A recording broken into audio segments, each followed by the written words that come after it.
a simultaneous interpretation, so it's fine.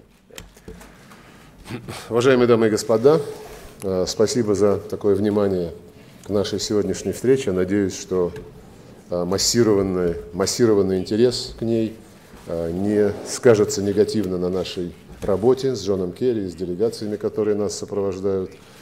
Мы, безусловно, хотим, чтобы вы имели объективное представление о том, чем мы собираемся заниматься, но уверен, вы также понимаете, что прежде чем мы вам что-то будем рассказывать, мы должны заняться очень серьезной работой. Работой, которая посвящена принципиальной договоренности о том, чтобы решить раз и навсегда проблему химического оружия, которое находится в Сирии, через присоединение Сирии к Конвенции о запрещении химического оружия и к Организации по запрещению химического оружия. Сегодня такие документы официально поданы Дамаском в соответствующие инстанции, и мы должны будем посмотреть с участием экспертов, которые располагают всеми необходимыми знаниями и опытом, как действовать дальше с тем, чтобы этот процесс не затягивался и осуществлялся в полном соответствии с правилами, с жесткими правилами, которые выработаны в рамках Организации по запрещению химического оружия.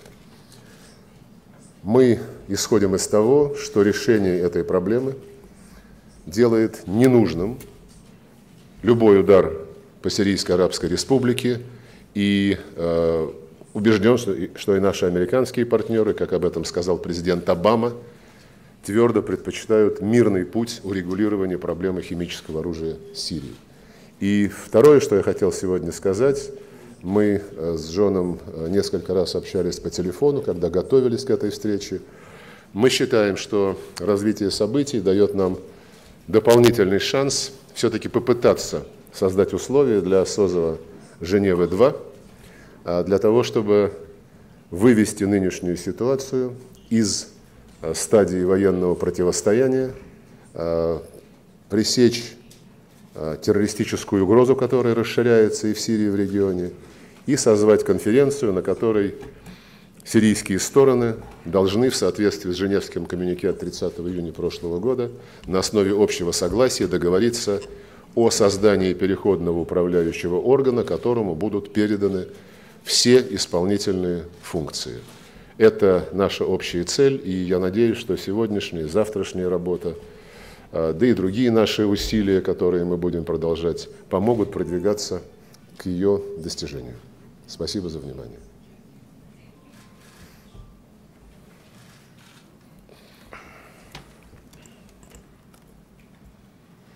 Well, thank you very much, Foreign Minister Lavrov. My privilege to be here with our delegation. And I want to thank you and your delegation on behalf of all the people who hope that diplomacy can avoid military action. And we thank you for coming quickly to Geneva in order to have this important conversation that we will engage in. Over 1 year ago, President Obama and President Putin directed high-level experts in our governments, both of our governments, to work together to prepare contingencies involving serious chemical weapons. Foreign Minister Lavrov and I have been in regular contact about this issue since my visit to Moscow earlier this year. And as Foreign Minister Lavrov said to me in a phone conversation after St. Petersburg and the meetings there, President Putin and President Obama thought it would be worthwhile for us to work together to determine if there is life in this concept.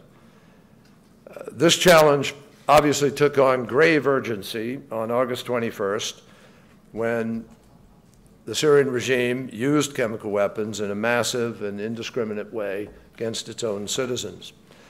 President Obama and dozens of our partners believe that that action is unacceptable, and we have in no uncertain terms made it clear that we cannot allow that to happen again. In light of what has happened, the world wonders and watches closely whether or not the Assad regime will live up to its public commitments that it has made to give up their chemical weapons, and whether two of the world's most powerful nations can together take a critical step forward in order to hold the regime to its stated promises.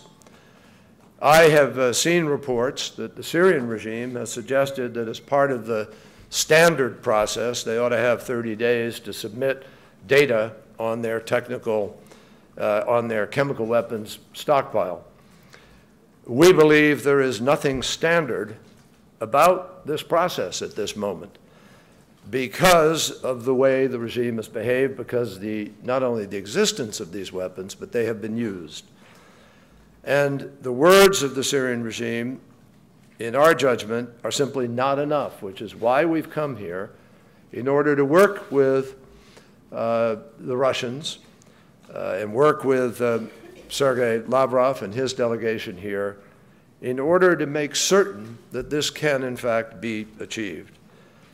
The United States and Russia have had and continue to have our share of disagreements about the situation in Syria, including a difference as to the judgment we just offered with respect to who may have done that. But what's important as we come here is that there's much that we agree on. We agree that on August 21st, Syrian men, women, and children died grotesque deaths due to chemical weapons. We agree that no one, anywhere, at any time, should employ chemical weapons.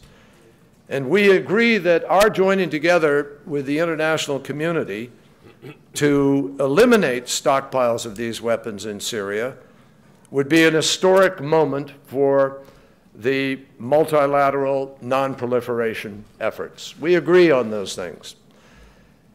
We agree that it would help to save lives if we can accomplish this, that it would reduce the threat to the region, that it would uphold the norm that was established here in Geneva almost a century ago, and that would achieve the best of all of our aspirations for curbing weapons of mass destruction.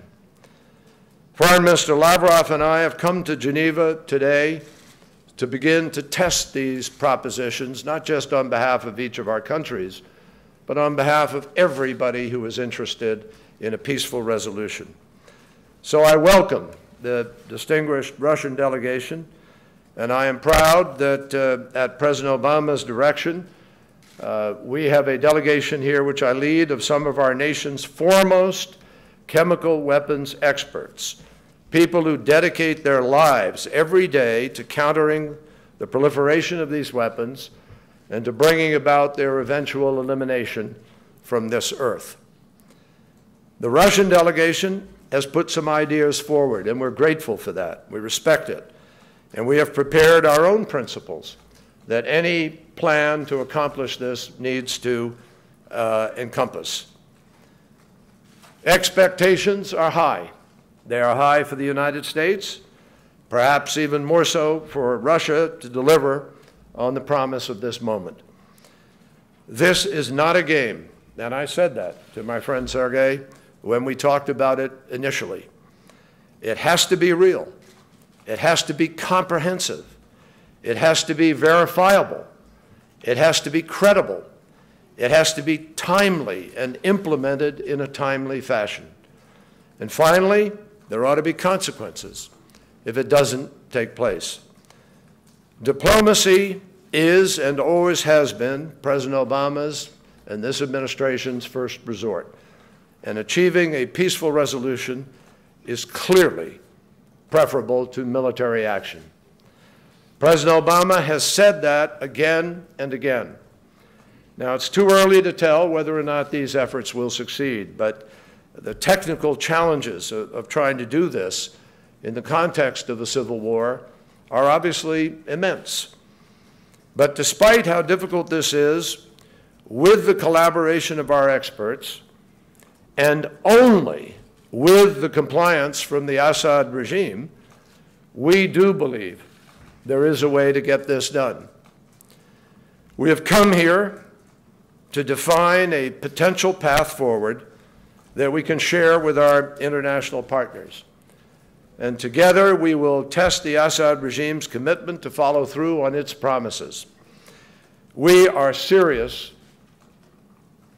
Mr. Foreign Minister, we are serious, as you are, about engaging in substantive, meaningful negotiations, even as our military maintains its current posture to keep up the pressure on the Assad regime. Only the credible threat of force and the intervention of President Putin and Russia based on that has brought the Assad regime to acknowledge for the first time that it even has chemical weapons and an arsenal, and that it is now prepared to relinquish it. President Obama has made clear that should diplomacy fail, force might be necessary to deter and degrade Assad's capacity to deliver these weapons. It won't get rid of them, but it could change his willingness to use them. The best thing to do, we agree, is remove them altogether.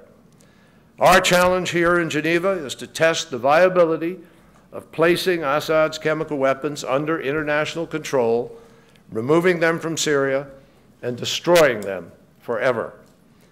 But the United States has also made clear that the deaths of more than 100,000 Syrians and the displacement of millions, either internally or as refugees, remains a stain on the world's conscience. We all need to keep that in mind and deal with it. And that is why Foreign Minister Lavrov and I continue to work with Joint Special Envoy Brahimi and ourselves under the auspices of the Geneva Communique. The Foreign Secretary just mentioned this in his hopes.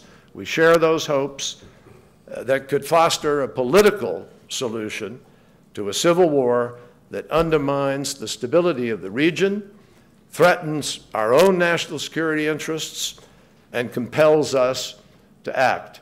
That is our hope, and that is what we fervently hope can come out of this meeting and these negotiations. Thank you very much. John, with your permission, just two words.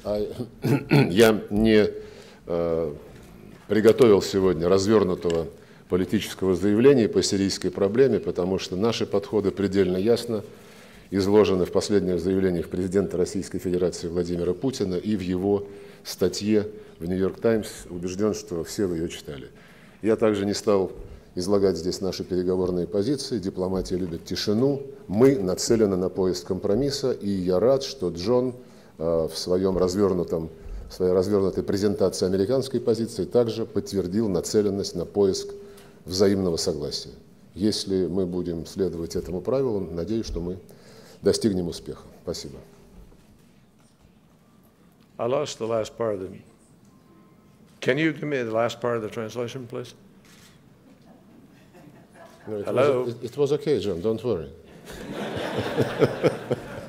You want me to take your word for it? It's a little early for that. Okay. Thank you. Thanks.